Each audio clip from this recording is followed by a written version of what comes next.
What's going on? Happy Wednesday, everyone. Welcome back to another Apple Home Talk live stream. This is a live stream all about smart home tech. So glad you could be here today. And today I'm excited because we have a very special guest. We have the marketing and product chair at Matter. Everybody join me in welcoming Mr. Daniel Moneta. Daniel, what's going on? How you doing today? Hey everybody, doing good. I was, lurking in the comments on the last live stream, so I'm happy to actually be up here on screen with you.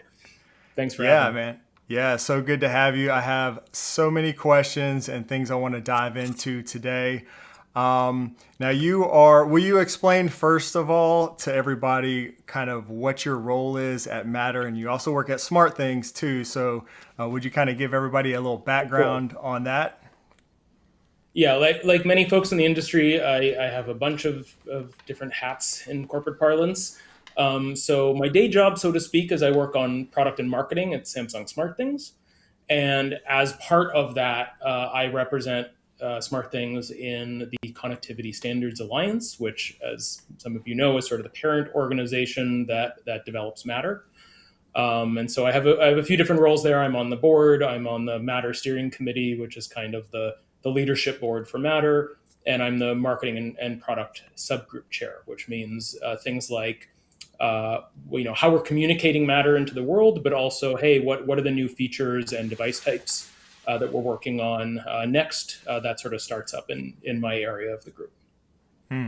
Very exciting. All right, I have a lot of questions around all of that. I would First of imagine. all, do you even have free time? Because it sounds like you are a very busy man.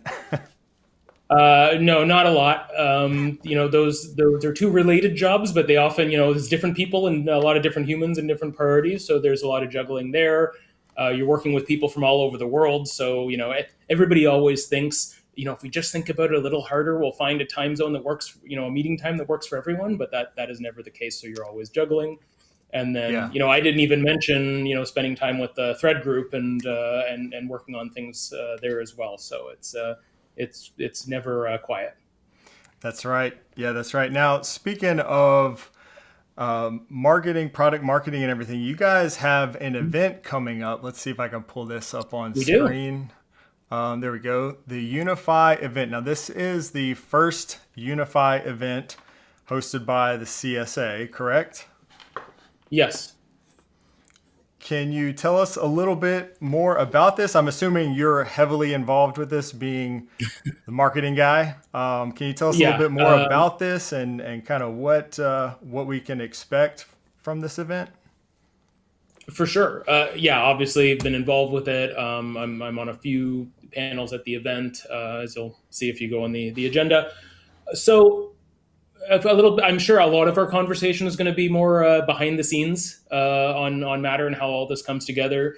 But one thing to know is, we have meetings and Zoom calls and all that kind of stuff on a day by day basis. But we also have what we call member meetings, which sort of used to be 3 times a year. We would get together in a different place. The members of the alliance would come together to sort of have like almost like an offsite where we really work for a solid week on a lot of the different areas, whether it's marketing or spec or product or testing.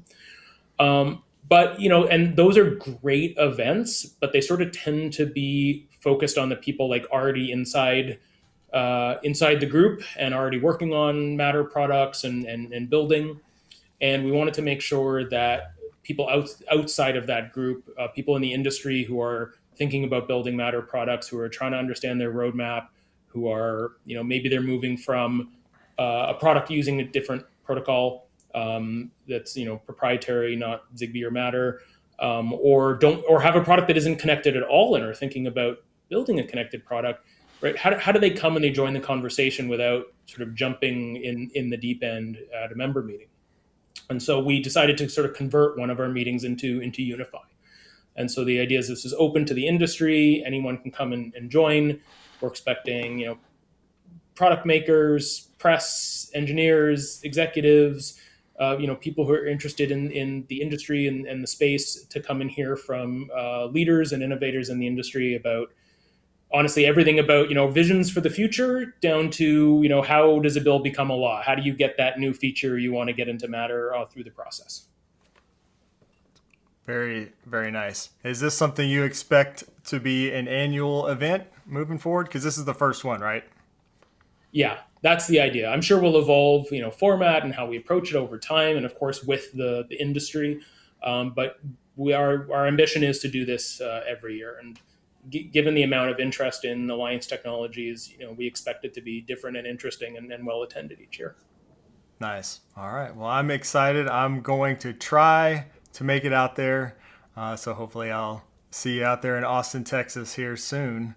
Um, Yeah, let's talk a I little. saw. It seems like a number of people in the comments are from Texas as well. So maybe Yeah, those to yeah, meet we up. do usually get a lot of people from Texas. And this is open to, can anybody come to the event? I see you can get tickets online. So is this open to the public, this event? I mean, there's registration. You don't necessarily have to prove any bona fides. It's probably going to be particularly interesting if you're in the industry, or very interested in how all of this works behind the scenes. But yeah, Yeah. it's not a closed door event. Okay. Yeah. Awesome. Very cool. Let's see. And let's see. We got some questions here. We'll try to bring up some questions as we move along here for you guys joining us live. Alert Jerk asks, will there be a live stream of the event? Good question there. So we're not planning on live streaming the event, but we are going to be recording a lot of the sessions and probably some video for around the event. And we're expecting you and some other folks in media and the smart home industry to come and talk to folks. So I expect there to be a lot of content available after the event. Nice. Okay. Great. So now speaking of Matter, it's been a few years now. I guess Matter first hit the scene, well, a few years ago now. So Yeah. would you Are you say, counting from Project Chip or are you counting from Matter? well, that's why I'm But like, kind of, it, we launched several, I guess 4 years ago now. yeah, okay, 4 years. Thank you. How, let's see, I guess I should ask, where do you see Matter is delivering on the promises as of right now in 2026 that were made? So I think, and I'm sure we can have a whole discussion on what promises were made and what do people really want it to do, which are not good Venn diagram overlap, not always 100% overlap. There are even things I wanted to do that I'm hoping to see in the future. Sure. Um, but I think, there's a few core challenges that we saw in the smart home that were really impeding growth, like both from a business perspective, but also impeding all of our ability to grow our homes and to grow the what we can do in our homes. And one of those challenges was, if you this is like the it's literally the epitome of, right, how many engineers does it take to screw in a light bulb, right? If you just wanted to make a simple device that turns on and off and can turn on and off when asked to do so by Samsung, Google, Amazon, Apple, insert five other ecosystems here, virtually every one of those platforms had a completely different way that you had to integrate your device with them, right? So maybe you connect your device to your cloud, which you had to have, and then you use that cloud to connect to Google. You use that cloud with a different API to talk to Amazon. Apple didn't do the cloud thing. You had to sort of use HomeKit to do local, right? And Mm-hmm. so like that's a whole other architecture for you. And at Samsung, you could use we've used open standards for a long time, so you could do Zigbee, you could do local, you could do cloud. But what ended up happening is, you're trying to build a product, you're trying to make it affordable, you're trying to make it innovative, and you're spending all your time developing and testing against insert number of different platforms you want to be compatible with here, rather than spending your time innovating. And having worked for a couple of those platforms, I know that like every other week we would launch some new API feature that we thought was the greatest thing in the world and expect everybody to update to meet it. And so you're just constantly playing catch up. So we really needed to solve that problem for device makers, in order to solve any problems for users. And so I think that has gone extremely well. It is now possible to build a Matter device with one development path and have that work with any ecosystem that supports your device type. still have to do the usual things, testing and interoperability and certification, and make sure that stuff works in the real world. But it's absolutely delivered on that, and that's why you see companies be able to come out. You're seeing more products show up that hit the market now compatible with multiple ecosystems rather than sort of doing that iteratively. Yeah. Yeah, I know being primarily an Apple Home user, I've definitely seen more and more products that I can integrate into Apple Home than we used to have. That was definitely a big issue, especially in the earlier days of Apple HomeKit. There was just not a lot of products out there. So that has gotten nice, definitely gotten better. Do you think that the expectations got ahead of reality in a sense when it comes to Matter? Because I know, how do I say this? I think there's a lot of people that have a lot of expectations, and I kind of managed my expectations pretty well, I think, early on. Or I you've mean, I been know messing with that, new technology for a while, apparently. yeah. I know these things definitely take a while. Yeah. But do you get a lot of pushback? Do you hear a lot about that? Do you think that the expectations got a little bit ahead of reality, and maybe that's related to the marketing or the promises that were kind of pushed out early on regarding Matter? Does that make sense? It totally makes sense. I think, God, there's a bunch of stuff to unpack there. I think, as you said, it takes time to go from launch, especially of a new technology, to adoption, to seamlessness. One of the other challenges, and as a marketing person, like there's sort of two problems you can have. You can have the, hey, I have this product I'm trying to sell, and nobody wants it, right? That's a bad problem.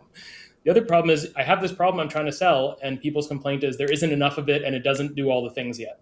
That's a great problem, right? Like I'll take that problem every day because you can solve the big rocks first and keep going and going and going. And I'm sure, well, I'm already seeing in the comments here, and God knows I'm on Reddit and everything else as well, because I am also a lifelong obsessive smart home user. Mm-hmm. Um, Ask any smart home user what they want from Matter or the smart home in general. Ask 10 people, you'll get 10 different answers. And so, Yeah. we're trying to solve the big problems and work our way through. So I think, yes, I think, anyone who's sort of familiar with the technology adoption curve, this is like a very well documented thing, right? Like new thing is announced, expectations are absolutely through the roof. Things that like were not even promised the product would do, people are expecting the product to do, and then it comes out and sort of the rubber hits the road, and maybe some people have the first challenges, and there's like this initial reaction to that, and then it improves and gets better, and eventually meets expectations. And so I think we are very much on that part of the curve.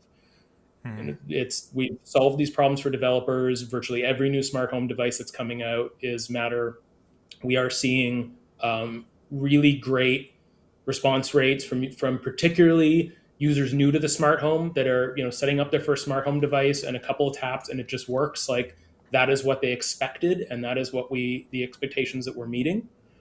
I think where we're seeing some challenges is maybe some of us in this room who have more advanced setups, really trying to push our smart homes to do more, are doing complex things, and are finding those corner cases where they're having some challenges, and Mm-hmm. we are working as quickly as possible when we see those things to sort of bring that back together. And if it's a bug, working on it together. If it's a feature that we need to meet the market, working on that together too. Nice. Okay. Well, that's great to hear that new smart home users are having success and finding Matter products easy to use. Because I do hear like there's some people in the comments here talking about Thread, which I do want to dive into a little bit deeper. Oh, please, yeah. Also, in regards to Thread, but I do wonder a lot of times if some of the issues that maybe I experience, or a lot of the people that follow my channel, we're pretty big smart home nerds. A lot of times here watching the channel, watching these live streams and stuff. So I wonder if a lot of the issues are because of those larger, more complex smart home systems, or complex infrastructure in our home networks and things like that.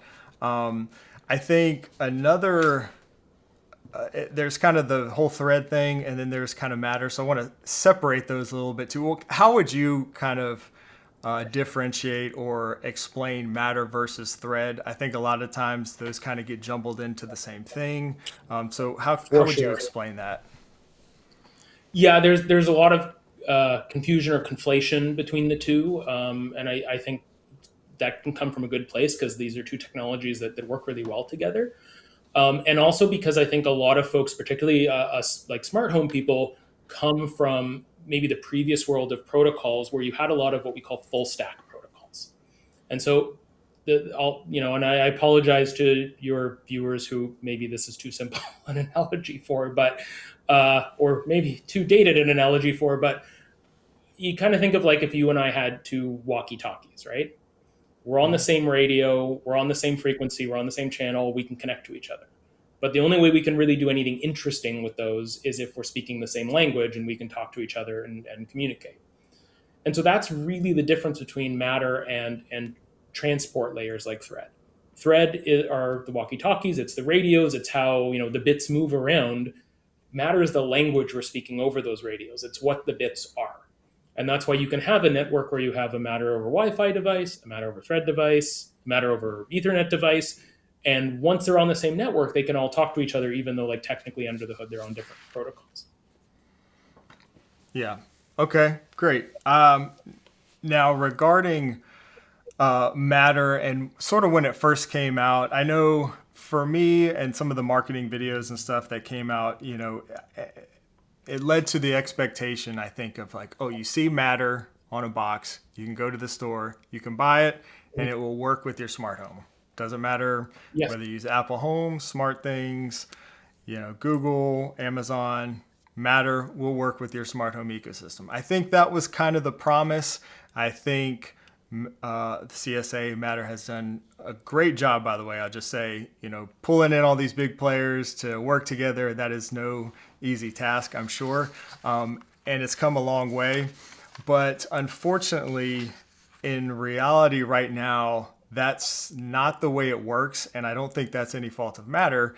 It's because of these ecosystems, they're not all supporting the latest Matter spec. And so you get something that supports Matter, say a humidifier or whatever the case is. You bring it home and maybe Apple Home isn't on the latest Matter spec. Samsung Smart Things seems to be probably the one of the ecosystems that is always really quick to adopt the latest Matter spec. Yeah. Is there a solution to this problem? I guess.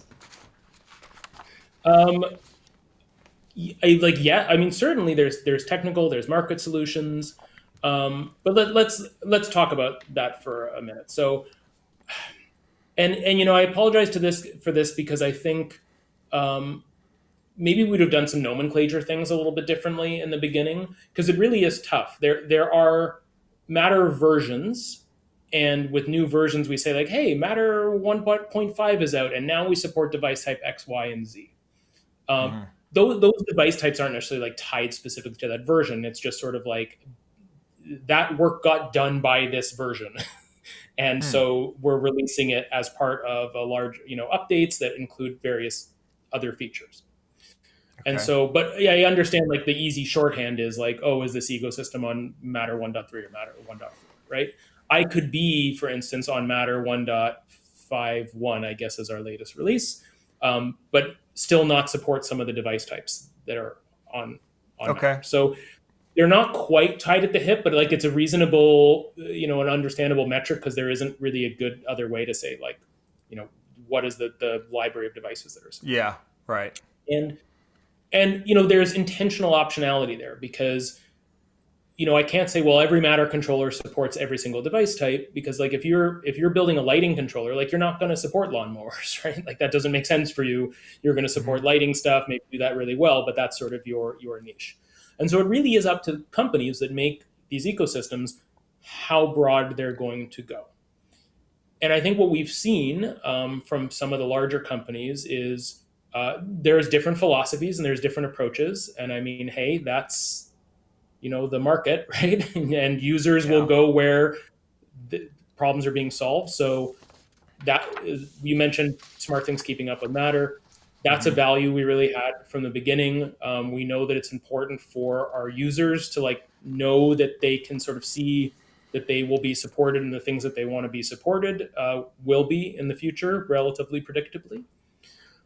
It's also, for what it's worth, part of a signal to device makers because there can always be this chicken and egg game where a device maker doesn't want to make a device if it's not supported, and then an ecosystem won't build support for that device if there's no devices, and ad infinitum. And so I sort of say in the game of chicken and the egg where we need to be the chicken or the egg. Yeah. So that's a philosophy there. But Okay. even from other ecosystems on the market, like I would say for many of them, we've I feel like we've gotten to the point where there's sort of parity between the devices that they supported without Matter and the devices that they support with Matter, which is a fantastic milestone to get to. Whether they're going to expand the number of things that their platform does, I think, is up to each platform. But I'd say like that's not a Matter specific problem. That's a how broad does that platform want? How broad or how deep does that platform want to be? Yeah, I agree. And so how being the marketing marketing guy at Matter, how do you address that? Because again, you can't really say you can go buy a product that supports Matter Mm. and it'll just work with an ecosystem because, I use Apple Home as an example because they're usually one of the last ones to Sure. support anything. But there's still a lot of device types. They were pretty late for robot vacuums. They finally did that. But you definitely still run into that issue. And do you see consumers that may get frustrated or any pushback because of that issue? I mean, again, with my Smart Things hat on, we see users that want to connect more and more stuff with Matter, and so we're supporting it. Okay. I think to other ecosystems, you have to ask them, and hopefully you'll have some guests on that are my peers and counterparts Yeah. to talk about sort of their vision.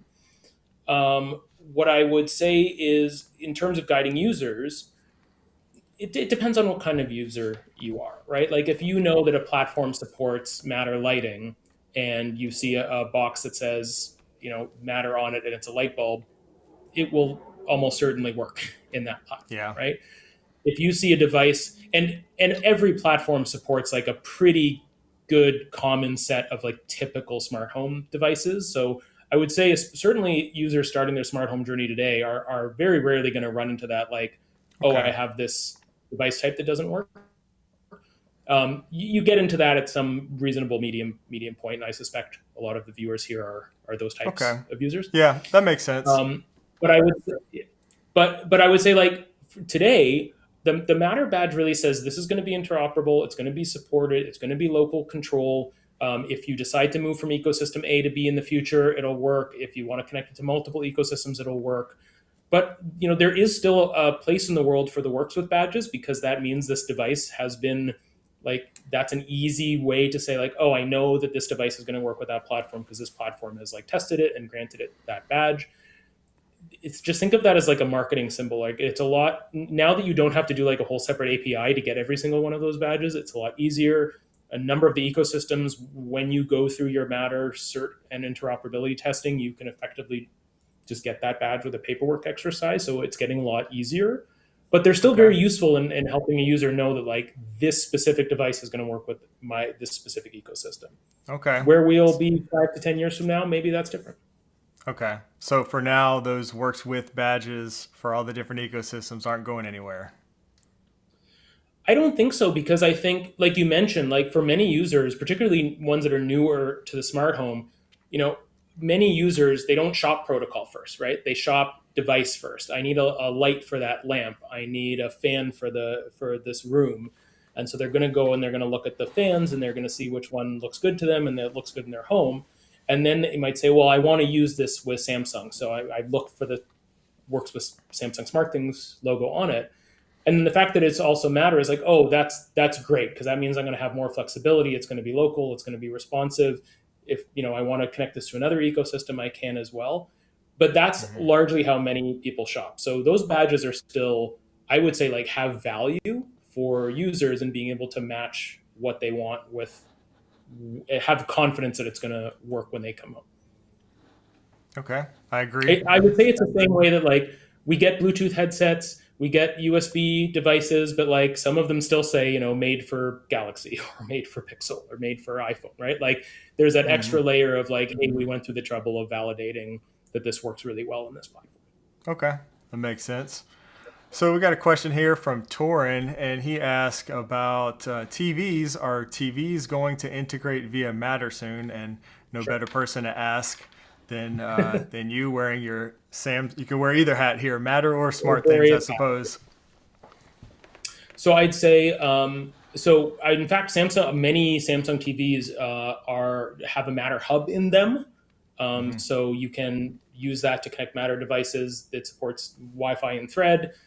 So you don't have to go out and buy something separate just to start that smart home journey, or perhaps add to your network, or add if your first ecosystem wasn't Smart Things, you can add that and you can have the great experience through the TV. There's also, and I suspect that's what this user is referencing, there's sort of Matter casting. It's sort of the unofficial term for it, support, where TVs could be like target devices. And we're starting to see that in the market. I think for us, we think there's a really great experience on Samsung TVs that work quite well with multiple mobile platforms, and we know that just has to work very reliably, and it does in our platform today. So I think we would need to see that um, adding Matter adds something that our TVs can't already do for most users. So that's about the most I can say in terms Okay. of In terms of the Matter casting, right, is what you're referring yeah. to there. Okay. Are there any Matter TVs that I know Smart Things, most or many Smart Things TVs can act as a Matter bridge or Matter hub, I guess you call it. Matter Hub, Um, yeah. yeah. Are there any TVs that you know of that can be added as a Matter device? Is that a thing? Like to another Uh, smart home there, ecosystem? there are some, I believe there are some TVs or like set top type stick type devices that have the ability to do Matter casting, and Okay. I won't say being added to another ecosystem because the way it works behind the scenes is almost the opposite. But there are those out there. They're from other companies. I can't necessarily speak on behalf of their product Okay. line, so take a look out there. But yeah. Okay. Okay.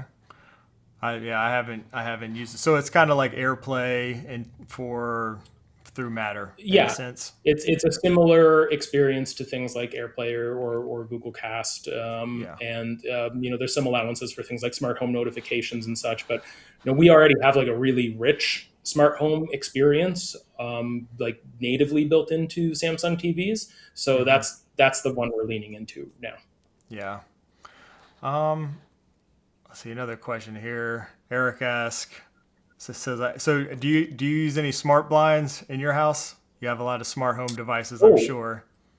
I have quite a bit of smart home devices. In fact, my fiance and I just moved into a new place, and I tried to like my older place was like a mess of everything. There's probably still an X10 plugged in somewhere in a back room. But this one, I'm like, okay, I'm going to start like fully pure smart things Matter, as much thread as humanly possible. And still, I think I'm now up to like 60 devices in here. Smart blinds, honestly, at uh, I was still using the IKEA ones. Like I still have my IKEA Zigbee blinds, Mm, and okay. they are working really well here because I have some just you can sort of see behind me some open windows of curtains. I use like the SwitchBot Oh yeah. roller thing because it was a bit of a Yeah. retrofit. Yeah. But also, this place has electronic shades. So I installed the Eve blind controllers. They were really great, Mm, super easy to install. They're thread based, and it's those are my favorite. Honestly, like I'm glad they asked this because like smart blinds are one of my favorite like smart home experiences after lights, because just like yeah. being able to like stop the alarm and have the shades lift up like actually gets me out of bed in the morning. It's so nice. Yeah. Yeah. Those would be my go-tos. Same here. Yeah, I absolutely. Usually, when somebody asks what's my favorite smart home device, which is kind of hard to answer, I usually go with smart shades because they're fantastic. Unfortunately, I can't use them to wake me up in the morning because my wife doesn't. She won't go for that. But I love Not them throughout the house. I have smart shades in just about every room, and I've used a not bunch of wife them. approved. Yeah, you need to get some. You need to get you some matte over thread shades. I've used quite a few. I've used some from Brignox. I have a bunch of those. And Sure. there seems to be more and more companies now that are making these. I've seen so many. GE, Oh yeah. Well, even Eve, like yeah, so the Eve shutter controls that I have are matter over thread, but because the shades were already built into the unit, I just replaced the switch. But they yeah, now make custom made to order blinds, and especially matter over thread is so great for those because I mean changing the battery is such a pain, and that having that last for a long time, especially with the motor running, is really useful. yeah, And yeah. I think it's kind of Eve. crazy. Like I learned this from the August guys back in the day, which is like you would think that a battery operated door lock, the biggest power consumer in that lock would be the motor that turns the door open and closed. But it's actually the wireless radio checking in every like 10 seconds into the system that is the thing that actually drains the battery faster than the motor. So anything Interesting. motorized, the low power wireless tech really has a huge benefit. Nice. Yeah, Eve was that's cool to hear because I don't think I know anybody who's used the little Eve blind controller that you're talking Yeah, about. I got some of got to their talk to Europeans. yeah, yeah. I'm using some of their shades. I think they were like one of the first brands I think that hit the market with their Eve motion blinds. They were called. So I have some of those. Also, Smart Wings, just for the user here Oh asking. yeah, yeah, yeah. I use Smart Wings. They've got a bunch of outdoor shades too, which are great. And like I said, GE Lighting, they just released some matter over thread shades. So I just installed some of those at a friend's house, Oh and really? those are really good too. Yeah. Yeah, those were That's under actually. the Sync brand. What's that? Is that part of the Sync brand or is that? No. Oh, it's the other. Yeah, I think it's considered GE Lighting, but the got label it. just said GE Smart Shades, if I recall correctly. Interesting. Yeah, and those actually are assembled here in South Carolina. I found out, which is kind of cool. So let's get into Thread a little bit more Sure. since we're talking about that. Okay, so in 2026, are multiple thread networks still a problem? So there's a few questions in that. So I think for many users, multiple thread networks might have existed but weren't actually a problem. I think as long as you have your network set up reasonably, and usually that has more to do with your Wi-Fi router than anything else. Even if you have all your devices connected to one thread border router, other ecosystems should be able to talk to it. Like those devices are now part of your network. If you multi-admin them, etc., they can connect. Um, you're not going to get as good a benefit from the mesh if you have multiple border routers and they're all in their own network, right? Because you're not getting that sort of repeating meshing. And there's a lot of users who just like me, like I just want everything on the same thread network. Like even if it works fine, if it's on two, there's something about my mental model of my smart home that I can only sleep at night if everything's on the same network. So I think that Yeah. was a challenge for folks, and it still can present problems, right? Like if you do have a border router from one ecosystem and you're trying to commission a device onto the other ecosystem, and the second one doesn't know about the first one, and it doesn't know what the credentials are, etc. So that is a challenge, and certainly has been a challenge for users, particularly in the earlier days. But a lot has been done since then. So first, talk individual ecosystems. So at SmartThings, not only can you join all your SmartThings hubs together if you have more than one in one thread network, we also now have the ability where you can either join a different border router thread network, or you can Okay. have that one join ours. Okay. It's not really ours; it's a shared network. Okay. There's kind of two ways to do that. One is I would say sort of the unofficial but most likely way that people will encounter, which is both on iOS and Android now. Those OSs store thread credentials in the key store. So usually when you set up your first thread device or your first thread border router, that will get populated to the key store on the phone. And the next time you go to set up a device, it'll be like, oh, I know that there's a preferred thread network here, and I can pull those credentials and use it. So that's usually sort of the quickest, easiest way. And so that in and of itself is solving problems for a lot of users. Okay. And then there's sort of the second way, which is like the official thread spec way. And you could do if you have an IKEA hub and a Samsung hub, you can do this today because both of them support Thread 1.4. You can go into the Samsung hub settings. You can say, hey, I want to join another network, or I want another thread border router join mine. And then you go to the IKEA app, you get the code, you paste it in, and they'll join each other's network. So there's sort of that two layers of it.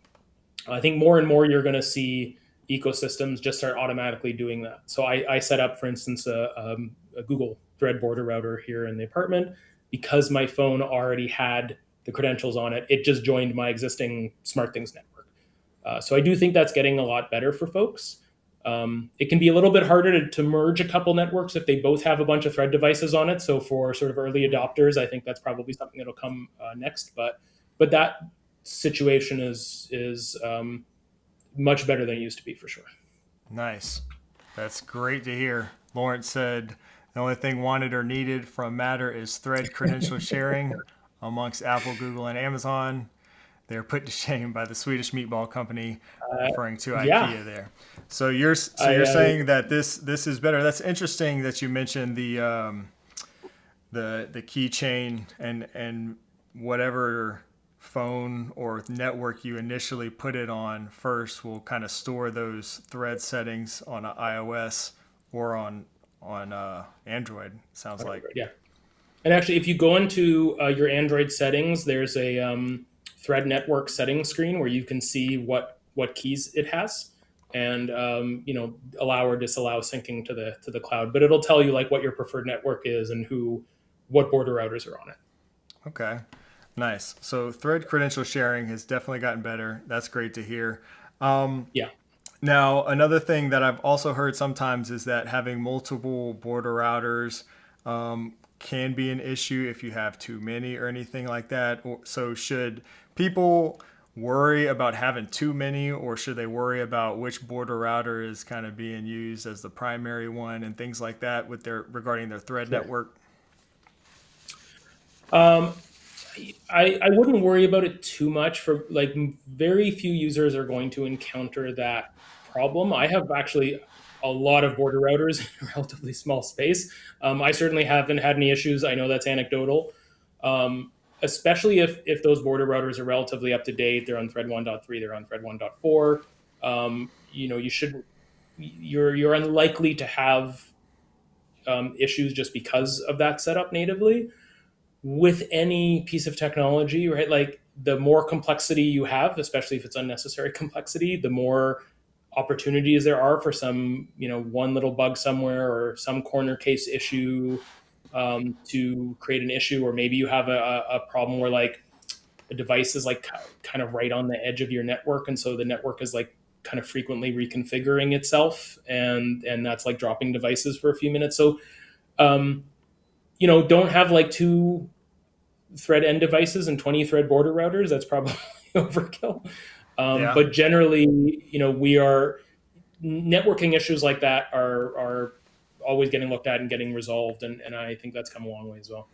You have Yeah. to remember like both thread and matter are open source projects with a community. Now that community is frankly both, everyday users that can look at the code, but also, large companies and innovative companies and from across the world, and all of the benefits of that kind of open source program you get. So like if there is an issue that someone's found, we literally can all just get in a room and figure out what that issue is. And in fact, we have interop labs through the alliance where they do this every day, all the time. And so, some bug that someone had 6 months ago is likely to have been fixed already.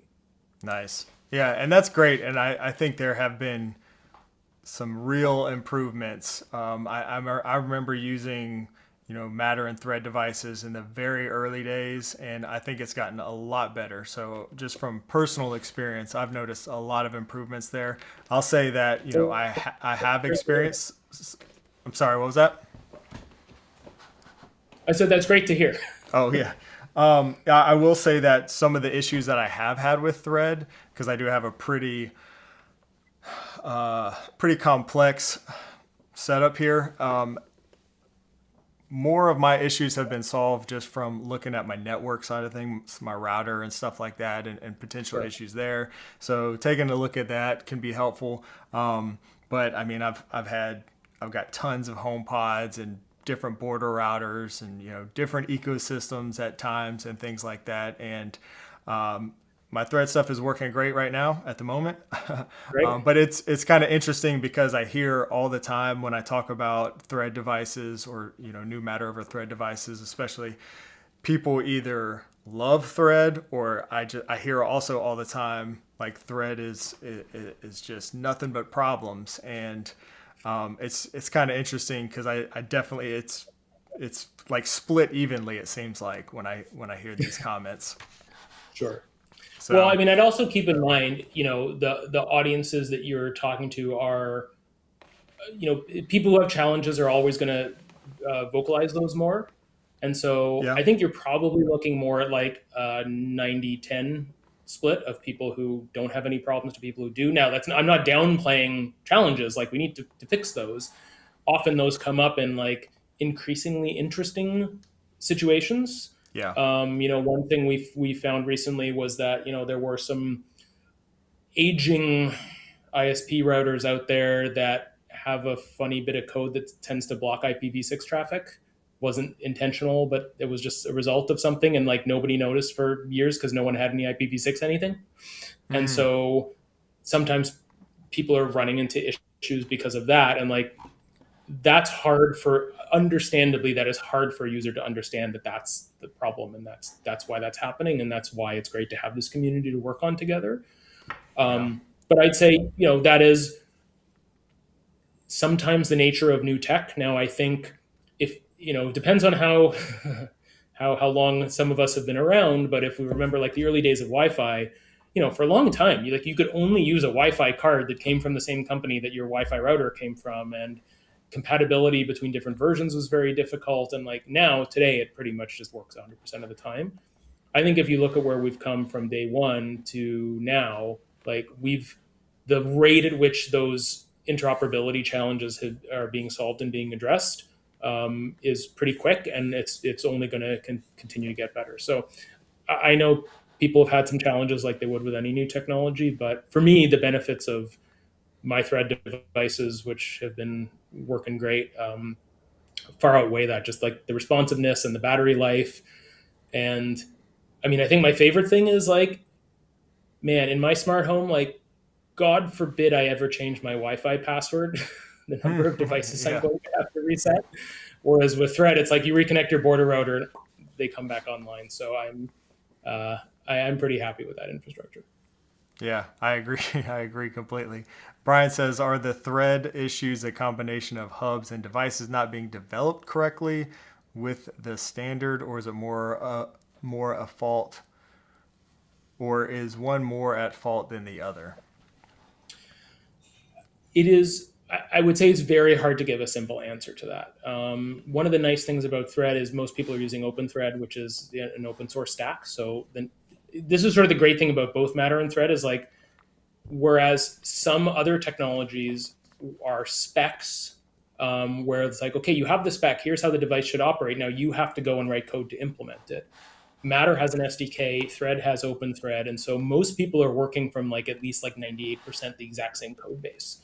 So that really helps reduce like two different people interpreted this thing different ways. Now that still does happen. Probably happens more with some device types, and that's why often like we'll come out with a device type and then there'll be like a point 0.1 update. So we Hmm. sort of, oh, this person thought this command meant the device should do this and vice versa, and so we there wasn't enough clarity in the specs. Okay. So sometimes it can be that. Sometimes there can be, listen, there can still be a bug in something. Oftentimes it's just some weird corner case thing, like in this exact situation, this will happen. And there is just enough people out there with that exact situation that it crops up. Or sometimes, like I mentioned, it can be a device that you wouldn't think has anything to do with like the folks building the smart home stuff, but that can affect the network. So again, with any technology, it can be a little bit hard to pinpoint it to something. But again, when things are figured out, if someone does have an implementation problem, it's pretty obvious right away, and there are established paths to bring that in and make sure they're getting updates and fixing the problems. So, with all that said, what would be your best practical advice for someone who is looking to build out a smart home with Matter over Thread devices primarily? I mean, one, I would say just do it. Like the odds are you will not have a problem, particularly if you're someone that watches these types of videos and sort of probably has pretty modern networking equipment as well. Most people have great experiences both with setup and ongoing. I guess my advice would be if you're starting from scratch, sort of set up your infrastructure first, right? Like that's what I did here. I'm like, okay, which is going to be like my preferred thread network? So in this case, I had Eero, so I'm like, okay, I'm just going to use that. And I set that up, and then I, got my Samsung hub joined to that. Because of that, I have the keys in the Android store, so my like Nest hub joined to that. So I sort of had a homogeneous network to begin with. Again, I've connected all of my thread stuff to Samsung, so even if I didn't have those other border routers around, it probably wouldn't matter. I'm just obsessive. Um, but starting from there is good because it's a little bit harder to sort of re-architect your network afterwards. Okay. Um, that's probably some good advice. And Yeah. set one device up with Android and one device up with iOS if you've got both, and then you'll have it in both key stores, and then you won't Hmm. have There you go. a problem with that anymore. So, is the best way to do something like that to just like anytime you get a new device, just start with the same ecosystem, for example, maybe the same device, whatever iPhone or Android device you're using. Is that the best way? Because it's not always clear on what Sure. thread network you're joining. I guess I haven't really used Samsung Smart Things in a while. It's been a little while, so I guess maybe in there you can kind of see your thread networks laid out a little more easily than you can with other ecosystems. I know like Apple Home doesn't really give you the ability to do that. Home Assistant, you can go in there and look at things a little more closely. So is that a good way to do that if you can't really tell? Because I think a lot of I people think it's can't not a bad tell. idea. Like if you have a preferred ecosystem, and it has a thread border router in it, it's not a bad idea to just like anytime you're setting up a new device, set it up there first, and then share it to others as a second step. Okay. Again, that's if you just really want all those devices to be connected to that particular border router, and that that's the one that it's all going through. Any other border routers that come on the network, like the devices can also use those as well. That it's probably the easiest and simplest, and you're not introducing other stuff issues, I would say. Okay. Um, so I think that's not a bad idea. But again, once I got my infrastructure set up so that hey, everyone was on the same happy network, it doesn't matter what device I set up a new device to. It Okay. all works on that same network. Because you got to remember, like no ecosystem like owns the thread network. So notwithstanding, my thread network is called like Eero 1 2 3 4 or whatever. And that's just because that was the first device that established the thread network. It's not Yeah. analogous to like a Wi-Fi network where there's like one single device that is the owner and administrator of this thing. So are all the major ecosystems now actually sharing thread networks better than they used to? I know we talked about that already, but are they Mm. all officially able to do that and share I those mean, from my credentials? experience, most of the ecosystems will at least look at the key store Okay. on the phones. What they do with it and how they do with it. For instance, we'll see that it's there, but we wanted to make sure that you sort of had the easiest setup, right? Like we don't want it to be 300 screens before your smart home is up and running. So we will by default establish our own thread network, and then for users that want to have something else join ours, or vice versa, you go into the settings and you do that. Some other ecosystems might just be like, oh, there's a network already set up, I'm just going to join that. So it depends Yeah. on the user experience. Nice. Okay. We had a question here. Let's see. Let me pull this one up because I wanted to ask you a little bit about this too. Turin asked, or he says, light scenes on Matter lights don't ever seem to make it to HomeKit. Is that because Matter doesn't support light scenes, or is it a light manufacturer thing? Can you speak a little bit to this? I think this kind of gets into where fewer attributes or features are exposed through Matter. Then a lot of times, like the manufacturer's app will offer light scenes, and lighting effects is probably the Yeah. easiest example there. But there's a lot of examples I think we could use there. Is this a Matter thing, or is this a manufacturer thing? How do you see this? Sure. So I mean, I would sort of split this question in half, right? So one Okay. is like, hey, does Matter support this thing, and why doesn't my ecosystem support it, etc. So Matter does have some scene support, and device vendors can use it, and ecosystems can use it. Um, I'd say it might not map exactly to scenes the way that users tend to think of scenes. It's more to help send a bunch of commands to a bunch to eliminate the need to send so many commands to a bunch of devices to sort of get them all in the same state. There's Okay. some nuances to that, but it's an interesting feature. But yes, it does. It has to be implemented on both sides, right? And so there has to be that critical mass where enough device companies are implementing it so that ecosystems can rely on it, and vice versa. And even if a feature is supported in Matter, an ecosystem, an app, a device company may say, hey, our implementation we think delivers a better user experience or a more enhanced user experience, or to change it now would disrupt what users already have, and so we're going to continue with that, and that's fine. And that sort of leads us to that second part, which is we talked before about like the full stack versus sort of split application and transport layer. There's some other technologies in the past that were full stack. So we talked about the walkie-talkie, right? The language and the radio. Other technologies, like let's say Z-Wave, are full stack. So the radio and the application layer are defined, and there's lots of benefits to that. But one of the challenges with that, especially because it's not an IP-based technology, is like you connect a device to a hub. If that hub is not the device maker's hub, like there's no way for the device maker to deliver advanced features to that device, right? Effectively, like it can only do the things that the spec allows it to do. With Matter, we very intentionally set out to make this an IP based technology so that a device can connect to other ecosystems using Matter, but that device maker can innovate all they want on top of it and come up with new features and do new cool stuff, and expose that to users through their app.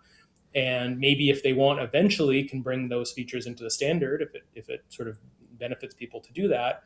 But we didn't want to have to force users between like, hey, you can have the cool stuff that does really neat new things all the time, or you can have these interoperable devices, but they're pretty much just going to be commodities. Okay. So with that said, what is the status of advanced lighting features like dynamic scenes, addressable LEDs, adaptive lighting with Matter? I've heard that was something, I can't remember where I heard that, but it was being worked on supposedly with Matter.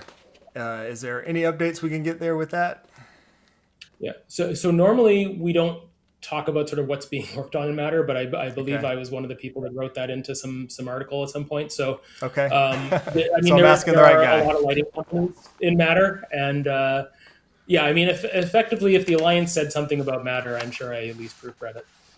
Um, the so I mean, there are groups inside the alliance that are working on things like that. It's really up to the companies themselves. Like Matter is a member-driven company. Like the alliance has staff, there is a team there, but the people actually sort of defining the spec and building the test cases, those are all companies that are building the devices and platforms. So it's sort of really up to them to get that critical mass together.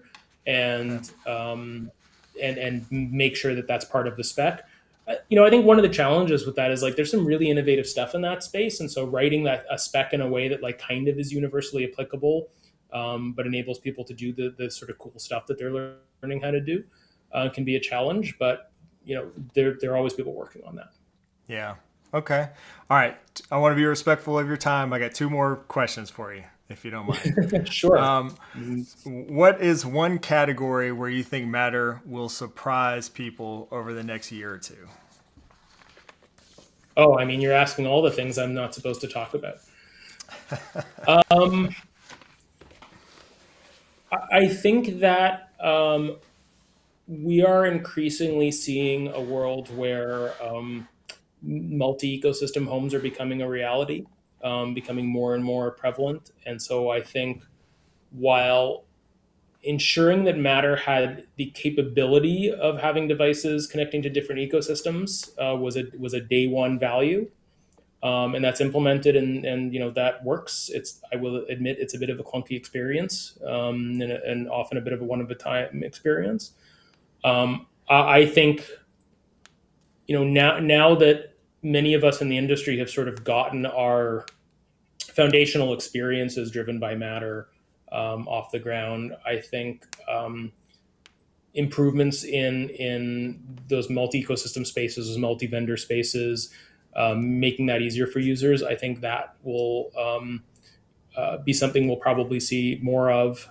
Improvements in infrastructure, hopefully more Matter support and things like ISP routers now that we have device types for that. And then I think, and God, I hate to be the guy to say this, but like we're all talking about AI in the smart home and all these advanced applications in the smart home, and standards work that makes the light turn on and off can seem pretty like far afield from that. But our homes can only be so smart if the devices in them are capable and flexible and can do a lot of things and can do those things in a reasonably standardized way such that it's pretty easy to understand the context of the home. And so I think you're going to see a lot. Standards are going, like Matter is going to contribute a lot more to that foundation that allows all that cool context driven stuff to be able to happen, right? More sensors that you can bring into your home that are interoperable, more devices that can be commanded in more nuanced ways. I think are going to help the home feel smarter, whether you use AI very heavily or even just basic routines. Interesting. Well, that's exciting. I, for one, am really excited to see cameras really adopt Matter. Or I know Yeah. cameras or Matter supports cameras already. We're just waiting on the ecosystems. I think SmartThings is probably maybe the only one still that supports Matter We cameras support at this Matter point. cameras. Yeah, so kudos to SmartThings for that. That's awesome. But looking forward to seeing more cameras come out that support Matter. I think that's going to be a really big deal in the industry and just for camera manufacturers and for the consumers the like. So I'm excited to see that. Hopefully in this year, Yeah. we'll see more of that. Okay, one last question. What would you tell Sure. someone what would you tell someone who tried Matter early and maybe had a bad experience and hasn't come back yet? Um, I mean, shockingly, I'm going to say try it again. Yeah, Um, just do it.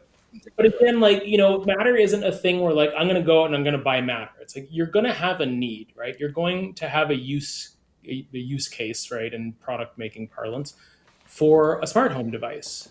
Yeah. And you're going to, whether you're in the virtual aisle or the real aisle at a store, you're going to be deciding between products, and one of them is going to be Matter and one of them is going to be not. Um, it, I think like purchasing a Matter device to me is a smart decision, right? It's based on the latest technology. It's where everyone's putting their efforts. It's where all the ecosystems are expanding their capabilities. It's probably going to be the newest, most capable device from that vendor. It's going to get better over time, as well as a connected product and with firmware updates. So it's much more future proofed. And if you had a negative experience, even 6 months ago or a year ago, like we've done a lot of work since then. Like we're always getting better. We're always improving. Many of the releases we've had in between sort of the big fun, check out these new device types, aren't cameras cool, have been like all about quality and reliability and solving challenges that we're seeing in the real world. So I definitely think it will always be the right choice to pick the Matter product. Yeah. Very good point. I like that, and I agree. If it comes down to, yeah, don't go buy something just for the sake of buying it. But if you need a smart bulb and you have a Matter option or a non-Matter option, go with the Matter option. I would agree with that, and Yeah, it's just you're just more future proof, I think, in that case. And I, for one, have also started using multiple ecosystems a lot more.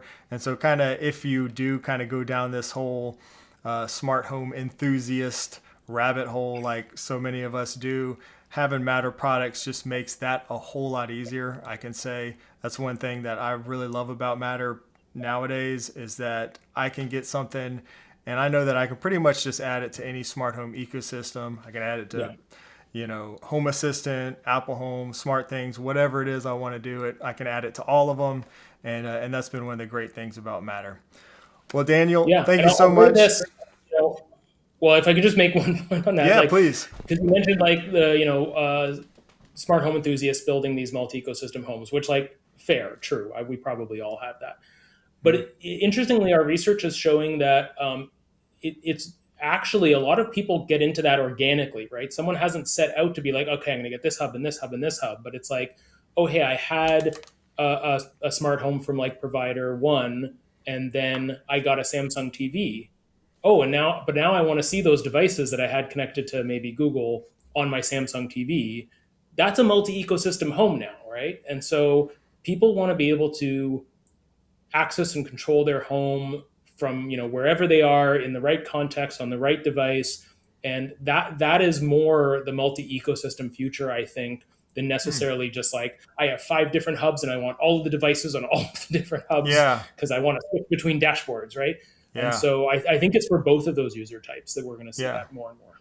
Interesting. That's a very good point. So it's not necessarily just those hardcore enthusiasts that can utilize that multi-admin support. Interesting. I don't know that I'd thought Yeah, about that. Very cool. Well, Daniel, thank you again so much for joining me today. Look of forward course. to hopefully seeing you soon out in Austin, Texas. Again, everybody, the event coming up is the Unify event in Austin, Texas in the middle of June, June 16th to 18th. The Connectivity Standards Alliance. It's not going to be live streamed, but I'm going to be there. I'll try to bring as much content and information as I can to Yeah, everybody. And Daniel, once again, thank you so much for joining me and taking the time out of your anytime. busy day. And keep up all the good work, man. We really do appreciate it. Thanks. All right. Bye, everybody. Thanks for having me on. Nice talk.